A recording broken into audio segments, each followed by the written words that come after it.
Good evening, Hub Nation. Welcome to another episode of 5 Elements of Success Player Development Series. I'm Roger Nick, your host and founder of Junior Golf Hub. As you can see, we're here live at the Golf Performance Center outside, a beautiful sunny spring day. So we hope that you're going to be joining us and learning more about stats and why they may not matter. So we're going to be talking about that here shortly. Before we get into that, we want to make sure that you guys keep this interactive. Send in your questions, comments, concerns. We want to make this show better for you. Also, pop quiz tonight. We're talking about who is leading the GIR, Greens and Regulations statistic on the PGA Tour 2021. That may surprise people, but send in those answers. You get a chance to win the Pro V balls. Later on in the show, we're going to draw your name out of the hat, so make sure you get that in. Let me say that one more time. Who's leading the GIR, Greens and Regulations, on the PGA Tour 2021 this year? So send those answers in. Get a chance to win those Pro V golf balls. A great prize there. As always, got my co-host, Tyler Campbell, Director of Performance here at the Golf Performance Center, and also Dennis Hillman, Director of Coaching. So welcome, guys, and welcome back, Ryder. Actually, from Florida. You guys were just down in Florida for a month. It was a good trip, good long trip, good experience for the juniors, and we're excited to be back. Yeah, I see a lot of postings going on. It seemed like a lot of fun, a lot of ice cream being eaten down there, I think. I don't know. Yeah, well earned, but yeah. That's fantastic. So before we get into this week's show, Tyler, a couple of weeks, last week we didn't have a show, but a couple weeks ago we had a show with Gabe Carr-Harris. Tell us about that. Yeah, 2 weeks ago, guys, we talked about the 2021 equipment hot list. So all things equipment for this upcoming season. Gabe took us through, some reviews on drivers as well as some irons for leading equipment manufacturers. So again, we can't reiterate enough how important it is, or how important equipment and having the properly fit equipment is to your development. So be sure to get fit by a local PGA professional. Make sure you have the right for the task, right? Absolutely. You got to have those right tools for the task. And I tell you, some of that equipment last week, a couple of weeks ago, Gabe was showing was really looking good. I'm really excited about this year playing, Dennis. Yeah, you got a little hope, huh? Got a little hope. And as always, you want to make sure you guys, 10 minutes or just a few minutes there, take your PDI self-assessment. We want to make sure that you guys are logging in, find out where you are in this journey, and hopefully we can help you kind of progress yourself through this as well and get to a Coach Guided. I know you guys have a Coach Guided PDI coming up out in Arizona in a few weeks. So looking forward to that. So if you're actually playing out in Arizona, tune in. Hopefully you get out there and get your Coach Guided assessment, making sure that you know where you're starting your journey at this year. Okay? As always, it's fun talking about golf and what's happening in the world. And as we start the season, I know a lot of people are talking about, where everyone is. Bryson DeChambeau hitting the ball long, all of these stats that pop up, right? What we're doing, strokes gained, all of those things. But I think we want to talk about, do they really matter, right? Yeah, so I think they matter to some extent, but we do want to put it into context. They really are a lag factor, just like your score. Your 18-hole score is a lag factor. So what goes into getting that 18-hole score? What goes into getting having that many putts in a round or fairways hit? So I think they're not the be-all end-all. It's just some information after you play the tournament to look at and use.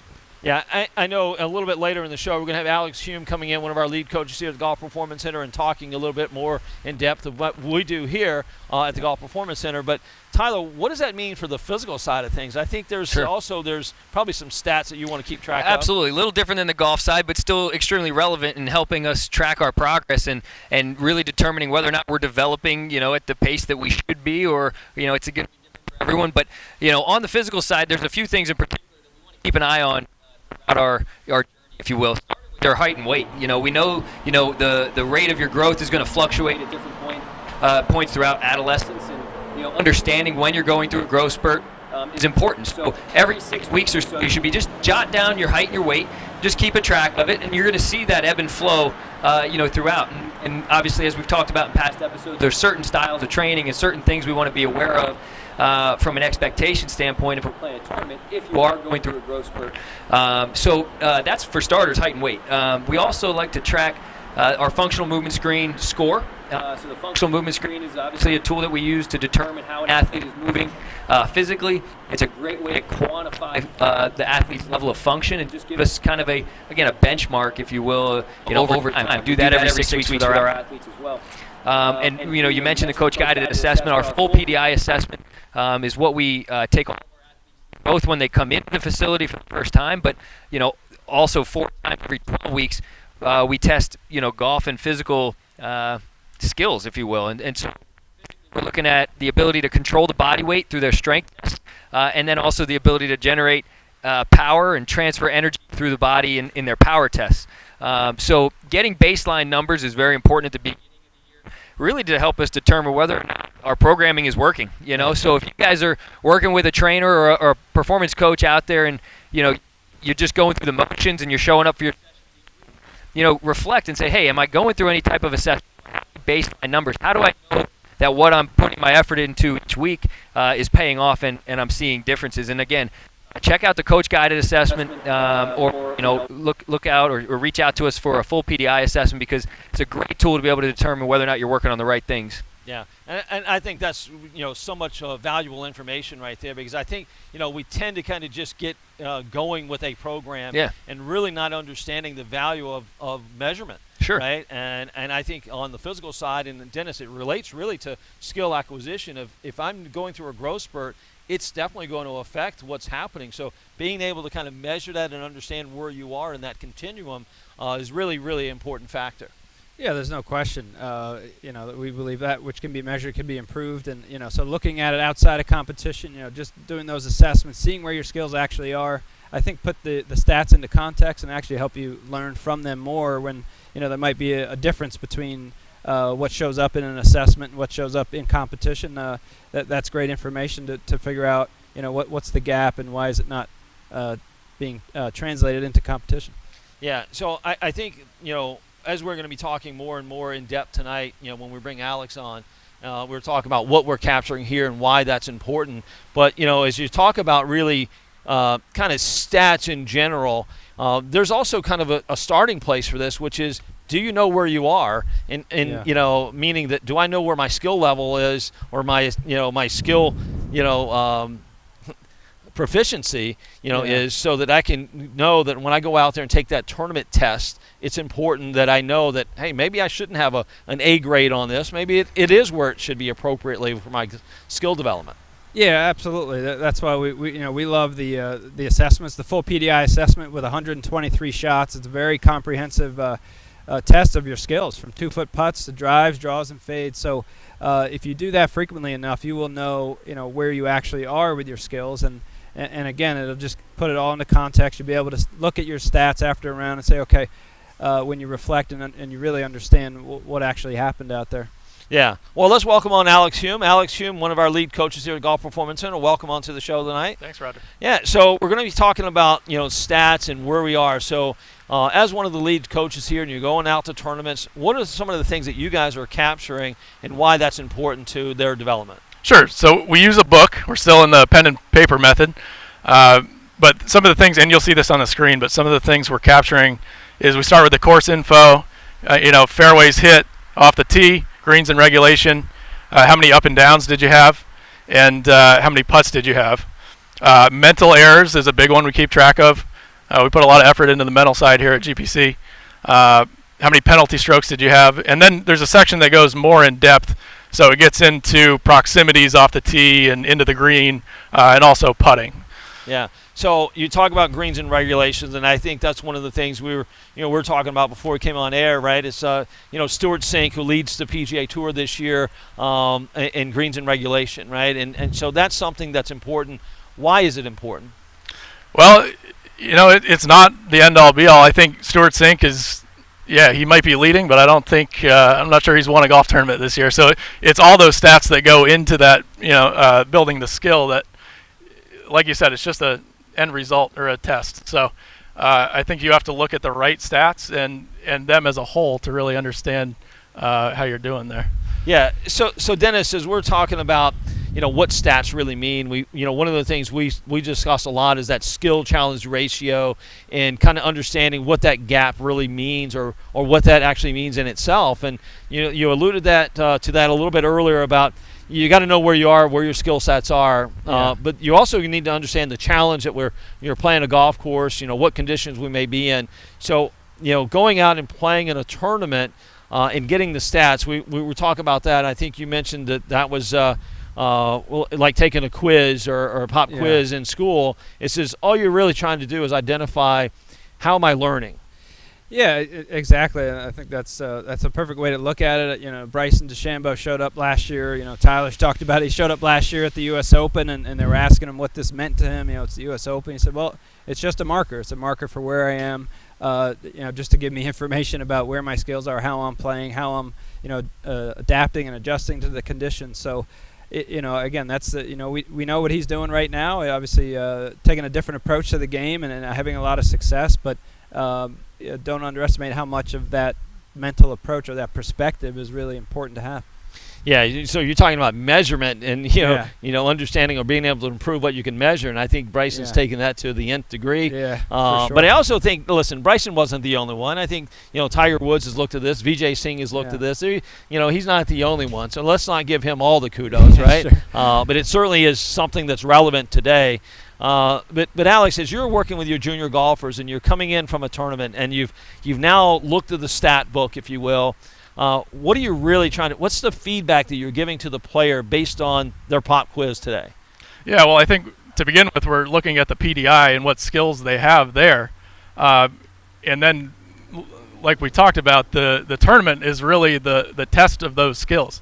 So, you know, if they don't match, we're trying to figure out, well, what happened when you moved to competition that those skills aren't transferring from your PDI score to the golf tournament. Yeah, no, that's actually a really great point. I think that's goes back to exactly what we were just talking about, the skill-challenge ratio. I think we overestimate what our skills are because we don't really assess them as well or as often as we should, and underestimate the challenge of the test or the, you know, the pop quiz of playing in a tournament, playing in competition. Sure. And I think, you know, how do we get through that? How do we help players and even the parents that are out there, how do we help them understand that? Well, it's a battle. But I think just continuing to educate and give them an understanding of, yeah, this is your score, but what are the lead factors that go into that? And, you know, was it just that event that they didn't come out with a good score? Or, you know, so Sure. There's a lot of, it's tough. There's a lot of unknowns there, but just continuing to educate the parents on how they're doing or getting to that spot. So yeah, I think so much of time and energy goes into the preparation, and, you know, so it's just going through the cycle over and over of preparing for tournaments, competing, and then going through the stats to see what you learned. And then a lot of times what you might learn in that case, I think, is, oh, my skills are pretty good, but they're not showing up in competition. So what is it about my preparation, or, you know, how am I showing up at the tournament? Do I have the right, you know, nutrition? You know, across the board, am I prepared as best as I can be? Sometimes that's really what shows up. Yeah, and I think, you know, that kind of leads to a question of, you know, we hear so much about strokes gained, right? And I know a lot of parents out there are really kind of saying, oh, my God, my kid isn't getting, you know, he's not have the strokes gained numbers that he needs relative to where Bryson is and so forth. What does that really mean? Why is strokes gained such a you know, kind of big deal on the landscape out there right now? Well, we always make tour players a big deal. I mean, it's the top of the game, and we all like to compare ourselves to tour players. But in reality, I think it's apples and oranges when you take a junior player and compare him to a PGA Tour player. You know, as a junior, they're still building a lot of those skills, whereas a tour player, first off, they have this information available. They have every stat you can possibly think of at their disposal. But sorry, I just lost my train of thought there. Yeah, no, but I think there's another thing to that too. Is like we're liking to understand, hey, the kids are developing and they have these skills that are also developing, and we think just because they're doing the same sport, they should be, you know, comparing themselves against the highest rung, if you will, out there.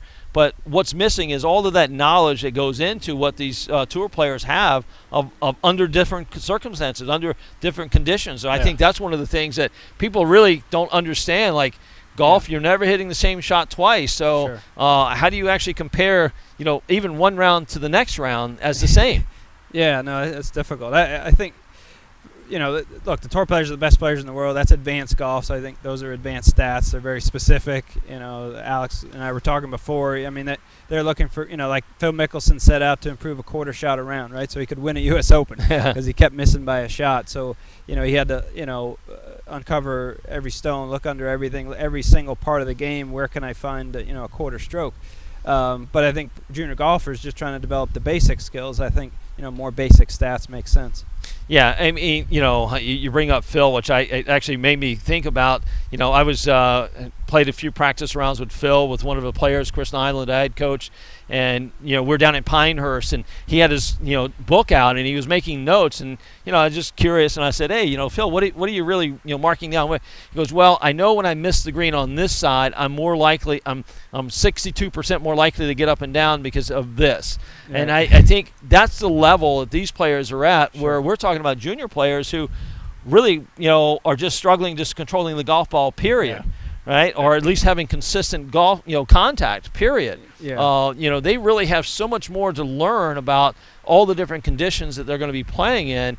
I mean, just the nuggets of information just don't add up to comparing them to those best players out there. Yeah, no, it's like anything. It's like math. If you're at this level of math, you got to focus on mastering that to get to that level down the road years from now. So tour players are just at least 10 years ahead, for the most part, right? So, I think it makes more sense for them to focus on those basic stats that we've showed you there.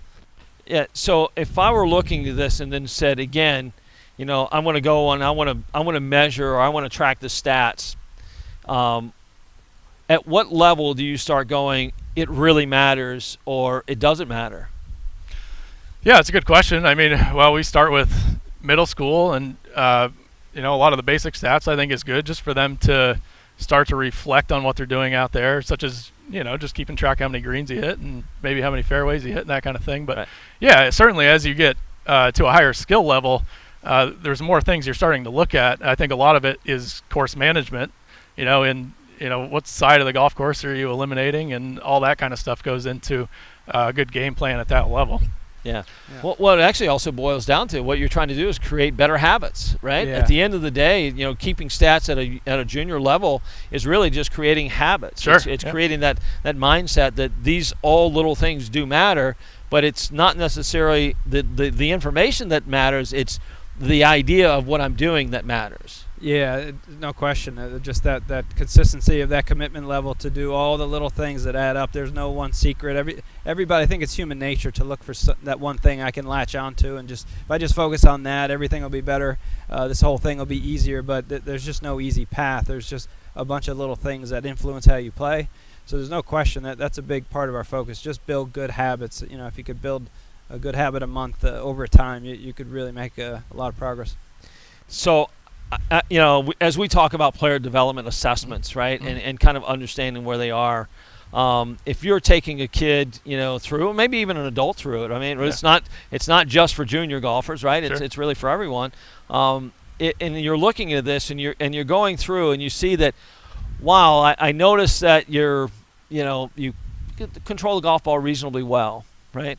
But I'm not hitting it that far. What's the assessment there? How do you assess that? Where do we go with that?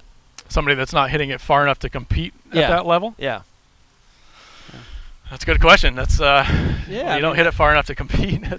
Yeah, it can be tough. Yeah, I mean, that's a great question. I mean, again, you could bring that all the way back down to the assessment. Let's just see what's actually happening. I mean, that's one that is probably would show up, outside of competition, unless somebody was just, had so much interference mentally that they just couldn't let go. But for the most part, I think that would show up on the physical side. That would show up somewhere. Yeah, and I think that's one of the things that Tyler, kind of alluded to, is like, if you're starting a physical program and knowing where you are, it's really critical to a golf coach, or even to the trainer and to the athlete, of knowing what they can and cannot do as part of that assessment tool or assessment piece, which is kind of why we do the assessments we do. Is it because some athletes are out there going, oh, well, I have all of these skills, but I'm not performing well, or I'm not hitting it far enough, so let me get a longer driver, let me do this. Sure. So there are these other elements to it that really matter. Yeah, sure. Yeah, I think, that example I think would be a Band-Aid, but yeah, I mean, if you're in that specific example, if you're not hitting it far enough to compete at the level you're trying to compete at, that's another skill that has to be built right along with your ability to hit that 6-iron within the target. So yeah, it's a great point. Now that kind of processing where you're going with that, it makes a lot of sense. Like, because that is a Band-Aid. Yeah, and it's a common Band-Aid. Get a longer driver. Your stats say you don't hit it far enough. Get a longer driver. That's kind of the classic method of using stats versus let me take that back to like a deeper look at what's actually happening and how do I actually build power over time. Yeah, and that's the conversations we have quite often here at the Golf Performance Center. Even when we're outside of here, we're at different tournaments, and you hear parents, discuss this idea that, well, my kid is 20 yards, shorter, Sure. Than the other player. But what they're not really even, looking at is that other player might be, 7 inches taller, Sure. might be, much stronger, may have a different background when it comes to, their skills or, their skill or athleticism. So that's also, something that I find that's not necessarily looked at as well as it should be. Yeah, no, I agree. Yeah, we see that, in the moment all the time as a junior develops. So, yeah, whether it's growth or, there's a lot of Band-Aids, giving them a longer driver. So Yeah, it's detrimental to their development of forming good habits of fundamental movement. I mean, it's so detrimental to have something too long and too heavy, and it's a short-term gain, maybe, if it works, which sometimes it does for the short-term distance gain, but it's a long-term detrimental. Yeah. So Dennis, kind of just wrapping up on the idea that the player development assessment, versus stat tracking. What's the big difference, and what would the audience need to know? Why is it so important to understand both sides of that coin? Yeah, I think competition, like we said, it's a marker, it's a test, but you're going to have nerves out there. There are different things, on the mental side that influence you. But let's, if you can remove yourself from that, let's actually see where you are physically. Where's your athleticism, and then where are your golf skills? And if you do it frequently enough, you'll get you'll have an understanding. All right, this is where I tend to be. Okay, so I think it'll help you manage expectations. It'll help you, build a plan to really develop skills that hold up under pressure. Versus just saying, well, I think I should be shooting this because, I had a couple rounds in the 70s, so I should shoot in the 70s, and my stats say this. Versus, what shows up consistently when I go to practice or be assessed. Yeah, I think that's so important. I think that's one of the things that, again, the pushback when it comes to long-term development versus I've got to get fixed because I've got this tournament, or I did this in a tournament, so I got to fix this. It really is a fine line between you maybe just going down the wrong road on something. Yeah, I mean, you can chase your tail forever in this game. We see people all the time. I mean, the classic, come out with a bucket of balls and try like 7 different swing thoughts to get about 10 balls for each swing thought, and you never get anywhere, and people don't quite get it. And it seems like this makes sense. I've got to find something, fix something, but no, let me actually lay out a real plan that takes time to develop, but works. Yeah, and it's one of those things, and we talk about it on the physical side of things, that function dictates form, and if I'm actually doing the ordinary extraordinarily well and continue working on that in itself, that's really difficult. And I think that's where most people kind of get lost in this game, is like all of a sudden it's like my skills have to get so much better. Right. Or there's this magic bullet to introducing something that says I'm going to go out and magically beat Bryson DeChambeau or Tiger Woods or whoever it may be, just because I fixed something from a round that I had. Right? You say it often, you can't microwave development, right? You gotta get patience. It's going to take time. You keep working on the right things. Over time, it's going to pay off. Yeah. Tyler, on the physical side, so Dennis just gave us a good insight of the player development assessment and versus stats. So on the physical side, give the audience a couple of things that they can leave with to saying, hey, this is what we really want to make sure that we're getting out of this. Sure. I mean, I think again we mentioned the coach guided assessment earlier. That's an abbreviated version of our full assessment. And it takes you through some basic strength and power tests, just 4 or 5 tests that you can really just start working on those to get a sense of where you are. If those are really difficult for you, that could be an eye-opener that we need to spend a little more time working on those foundational movements, if you will. We exercises like the hip bridge, the broad jump, the overhead deep squat, and active straight leg raise, which is a test that assesses our core stability and control. And if those are difficult for you, then it could be a little bit of a red flag. But at the same time, understanding that, hey, this is, you can only, we're going to get better from here, but we now have that baseline and we can work to improve it. Yeah, that's awesome. Well, we're really excited. We're getting into spring here in the Northeast, and we're outside enjoying this weather, so really excited about the season getting started. And you guys out there, if you got 10 minutes, again, do the self-assessment, find out where you are. As Tyler just said, you may find out a lot about where you are in this process just by going through that assessment and answering those questions. And then we can follow up with maybe that coach-guided PDI assessment out there. So, take 10 minutes, get that done, and see if we can help you out there. So, Michael, we have any questions? Yeah, we have a couple questions. I'm 15 years old. I've been competing for 2 years, and I haven't kept stats before. What do you recommend I start keeping track of? Oh, that's a great question. I know Alex had an answer to that. If Alex, if you want to answer that question, jump in here, Alex. You're good. Yeah, so we can certainly send you our stat book that was on the screen there, or if you go through the slides, you'll see what our juniors keep track of. But just to go through it again here, starting with the course information, greens and regulation, up and downs, fairways hit, mental mistakes, and putts, penalty strokes, that kind of thing. So pretty basic, and then we have a more advanced section where we keep track of proximities off the tee into the green, putts, and so forth. Yeah, Very great, good. great answer. Yeah. Thanks, Alex. And will college coaches expect me to have stats when I'm looking at schools? That's a great question. Yeah, that's a good question. I think you could chime in, but I think you find different coaches require different things. But for the most part, as of right now, they're looking at scoring average, rankings we talk about. But we're trying to see if we can kind of change the perception out there of how people or coaches are looking at potential. So. I think you probably see it. Some coaches do like stats, though.